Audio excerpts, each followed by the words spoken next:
भारत में लाए गए इन चीतों के बारे में ये बातें बिल्कुल नहीं जानते होंगे आप। दोस्तों, आज से लगभग 70 साल पहले भारत में विलुप्त हो चुके ये चीते अब भारत में वापस आ चुके हैं और इन्हें वापस लाने का श्रेय जाता है प्रधानमंत्री नरेंद्र मोदी जी को। प्रधानमंत्री नरेंद्र मोदी जी ने बीते 17 सितंबर 2022 को भारत के मध्य प्रदेश राज्य के कूनो नेशनल पार्क में 8 चीतों को रिलीज किया है, जिनमें से 3 मेल और 5 फीमेल चीता हैं। तो दोस्तों, आखिर क्या है इन चीतों के पीछे की पूरी कहानी? आखिर क्यों इन्हें भारत लाने में 70 साल का लंबा वक्त लग गया? जानने के लिए हमारे साथ इस वीडियो के अंत तक जरूर बने रहें। तो चलिए अब वीडियो की शुरुआत करते हैं, लेकिन उससे पहले अगर आप हमारे चैनल पर नए आए हैं तो चैनल को अभी सब्सक्राइब कर ले, क्योंकि फ्यूचर में हम आपके लिए ऐसी ही और भी इंटरेस्टिंग वीडियोस लाने वाले हैं।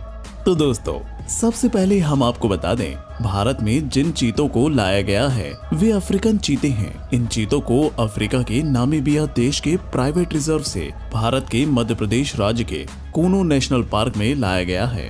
यह जगह इन चीतों के मूल निवास से लगभग 8000 किलोमीटर दूर है, इसलिए यहाँ पर इन चीतों के लिए जल्दी घुल मिल पाना किसी चुनौती से कम नहीं है। खैर, आपकी जानकारी के लिए बता दें, ये कोई साधारण चीते नहीं है, बल्कि शिकारी चीते हैं और अफ्रीका में इन चीतों का इस्तेमाल तेंदुओं और शेरों के शिकार के लिए किया जाता था। दोस्तों, ये चीते इतने ज्यादा खूंखार हैं कि इन्हें कंट्रोल में रखने के लिए पहले से ही कूनो नेशनल पार्क में लक्ष्मी और सिद्धांत नाम के हाथियों को लाया गया है, जिसमें लक्ष्मी की उम्र 25 साल और सिद्धांत की उम्र 30 साल है।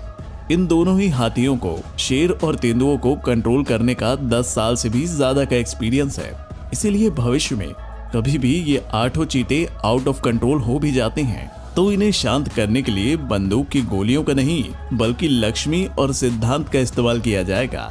वैसे बात अगर इन 8 चीतों की नाम की करें तो इनमें से 3 मेल चीता के नाम फ्रेडी, एल्टन और ओबान हैं, जबकि 5 फीमेल चीता के नाम सियाया, आशा, तिबलिसी, साशा और सवाना हैं। इन चीतों में से आशा के लिए प्रधानमंत्री का कहना है कि हमारे लिए एक नई उम्मीद की किरण की तरह है। वहीं बात करें अगर इनके एज यानी कि उम्र की, तो इनमें से 2 नर चीतों की उम्र 5.5 साल है, जो कि सगे भाई हैं। इन भाइयों को यहाँ एक साथ लाने का ये मकसद है कि ये एक दूसरे को अपना दुश्मन न समझे और एक साथ मिलजुल कर रहें। जबकि इनमें से तीसरे नर चीते की उम्र 4.5 साल है और ये किसी दूसरे परिवार से है। वहीं मादा चीतों की बात की जाए तो इनमें से एक की उम्र 2 साल, एक की उम्र 2.5 साल और एक की उम्र 3 से 4 साल है और बाकी 2 चीतों की उम्र 5-5 साल है। और हालांकि मादा चीता 2 साल की उम्र के बाद बच्चा पैदा करने की योग्य हो जाती हैं, इसलिए ये सभी मादाएं आने वाले कुछ समय में बच्चे भी पैदा करने लगेंगी। वैसे दोस्तों, अगर आपके मन में ये सवाल आ रहा है कि आखिर इन चीतों को 8000 किलोमीटर दूर नामीबिया से इंडिया में कैसे लाया गया, तो हम आपको बता दें, इन 8 चीतों को मध्य प्रदेश के ग्वालियर एयरपोर्ट तक लाने के लिए बोइंग एयरक्राफ्ट का इस्तेमाल किया गया है और फिलहाल के लिए इन्हें डायरेक्ट कूनो नेशनल पार्क में न छोड़कर कूनो नेशनल पार्क के ही एक छोटे से हिस्से में बने एक छोटे से बाड़े में क्वारंटाइन करके रखा गया है। इस बाड़े का डायमेंशन 50 बाई 30 मीटर है। इन चीतों को इस बाड़े में 30 दिनों तक रखा जाएगा और इनके गले पर बांधे गए सैटेलाइट बैंड की मदद से इनकी सेहत और बर्ताव की मॉनिटरिंग की जाएगी। वैसे आपको बता दें, इन चीतों के गले पर बांधे गए इन सैटेलाइट बैंड्स को नामीबिया में ही इनके गले पर बांध दिया गया था और वहीं से पूरे रास्ते इनकी मॉनिटरिंग करते हुए इन्हें भारत लाया गया। सैटेलाइट और जीपीएस कनेक्शन होने के साथ साथ इन बैंड पर इन चीतों के नाम भी लिखे हुए हैं। तो अब वापस मुद्दे पर आते हैं। 30 दिनों तक इन छोटे से बाड़ों में रहने के बाद जब ये चीते यहाँ के पर्यावरण में थोड़े से एडजस्ट हो जाएंगे, तब इन्हें यहाँ से हटाकर 6 स्क्वायर किलोमीटर के घेरे में शिफ्ट कर दिया जाएगा और फिर इन्हें उस घेरे में 1 महीने या उससे ज्यादा समय के लिए रखा जाएगा।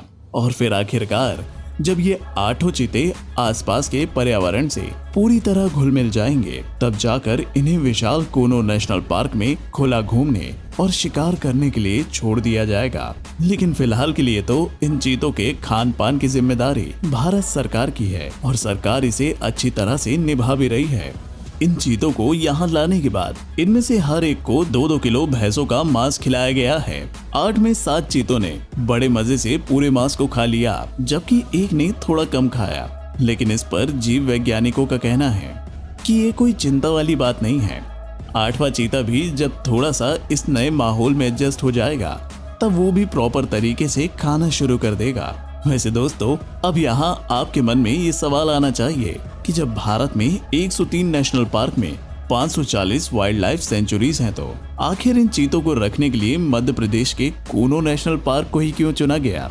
दरअसल दोस्तों, जब भारत सरकार चीता प्रोजेक्ट के तहत भारत में चीता लाने के लिए बिल्कुल तैयार थी, तो उनके सामने पहली यही चुनौती थी कि आखिर नामीबिया से लाए गए चीतों को कहाँ रखा जाएगा।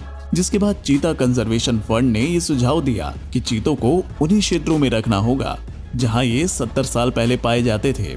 ऐसे में गुजरात, मध्य प्रदेश, राजस्थान और छत्तीसगढ़ जैसे गर्म जलवायु वाले राज्यों का नाम सामने आए, क्योंकि चीता गर्म जगहों पर अच्छे से सरवाइव कर पाते हैं। लेकिन इन सभी से मध्य प्रदेश के कूनो नेशनल पार्क का चुनाव इसलिए किया गया क्योंकि जीव वैज्ञानिकों के अनुसार मध्य प्रदेश के कूनो नेशनल पार्क का पर्यावरण और जलवायु इन चीतों के लिए सबसे ज्यादा अनुकूल होगा।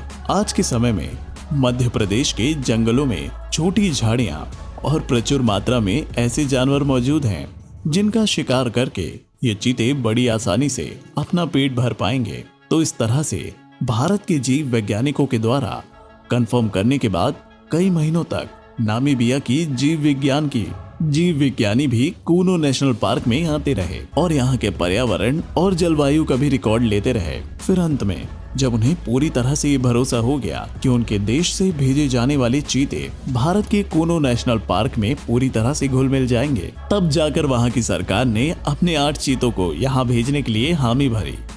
दोस्तों, बात अगर चीता प्रोजेक्ट की करें तो इसके तहत नामीबिया से भविष्य में 12 और चीते को लाया जाएगा। लेकिन फिलहाल के लिए तो यही उम्मीद की जा रही है कि अगर नामीबिया से लाए गए या 8 चीते यहाँ सफलतापूर्वक सरवाइव कर गए, तो आने वाले 5 साल से 10 सालों में इनके जरिए और भी जो 40-50 बच्चे होंगे उन्हें भारत के दूसरे नेशनल पार्क में बसा दिया जाएगा। और इस तरह से देखते ही देखते भारत एक बार फिर से दुनिया का सबसे तेज रफ्तार वाले जानवर चीता का घर बन जाएगा।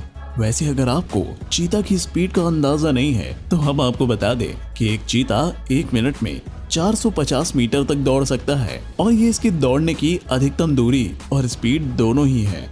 यानी कि अगर एक चीता अपने पूरी रफ्तार से दौड़ना शुरू करे तो वह एक बार में 450 मीटर तक ही दौड़ पाएगा और इसके बाद ये इतना थक जाएगा कि चाहते हुए भी उससे आगे नहीं दौड़ पाएगा। दरअसल दोस्तों, चीता जब दौड़ना शुरू करता है तो उसके पूरे शरीर और दिमाग का तापमान काफी ज्यादा बढ़ जाता है, जिसकी वजह से वह एक बार में बहुत लंबी दूरी तक नहीं दौड़ पाता। ऐसी सिचुएशन में अगर इनका शिकार 1 मिनट तक दौड़ते हुए इनसे खुद को बचा लेता है तो आगे वो अपने आप ही बच जाएगा, क्योंकि 1 मिनट के बाद चीता अपने आप ही उसके पीछे दौड़ना छोड़ देगा। इसके अलावा दोस्तों, चीतों के मामले में ऐसा भी पाया गया है कि ये दूसरी शिकारी बिल्लियों जैसे शेर और तेंदुओं की तुलना में हम इंसानों के साथ काफी कम मुठभेड़ करते हैं और तो और ये बड़े जानवरों पर भी आसानी से हमला नहीं करते। तो दोस्तों, अब वीडियो के अंतिम भाग में चलते हैं और जानते हैं कि एक समय में जब सिर्फ राजा अकबर के पास अकेले 1000 से भी ज्यादा चीते हुआ करते थे, तो वक्त बीतने के साथ आखिर ऐसा क्या हुआ कि चीतों की पूरी प्रजाति को ही 1952 में ही विलुप्त घोषित करना पड़ा। भारत में चीतों को पकड़ने और मारने का प्रचलन मुगल, मराठा और राजपूतों के शासनकाल में शुरू हुआ था। ये राजा हिरणों का शिकार करने के लिए पहले चीतों को अपना बंदी बनाते थे और फिर जब वो पालतू हो जाते तो उनकी मदद से हिरणों का शिकार करते थे। उस समय के राजाओं के लिए ये शान की बात हुआ करती थी। और फिर धीरे धीरे समय बीतते गया और अंग्रेजों के शासन के दौरान कुछ लोगों ने इनका अवैध शिकार करना शुरू कर दिया। इसके अलावा अंग्रेजों ने विकास के नाम पर इन चीतों के निवास स्थान को भी छीन लिया, जिसकी वजह से इनकी संख्या में भारी गिरावट आई और फिर देखते ही देखते इनकी संख्या इतनी ज्यादा नीचे चली गई कि 1947 में, यानी हमारी आजादी के समय तक भारत में सिर्फ 3 चीते ही जिंदा बचे थे और वो भी 1948 में शाही शिकार के नाम पर बलि चढ़ गए। वैसे दोस्तों कितनी संयोग की बात है ना, जिस मध्य प्रदेश में 70 साल पहले भारत के आखिर 3 चीतों को मौत की नींद सुला दिया गया था, आज उसी मध्य प्रदेश में चीतों को फिर से लाया गया है। ऐसे में आपका क्या कहना है? क्या भारत सरकार ने इन चीतों को मध्य प्रदेश में लाकर सही किया?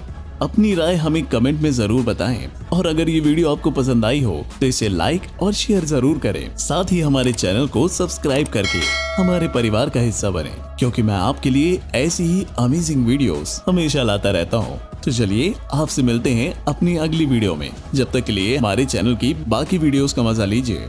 Thanks for watching.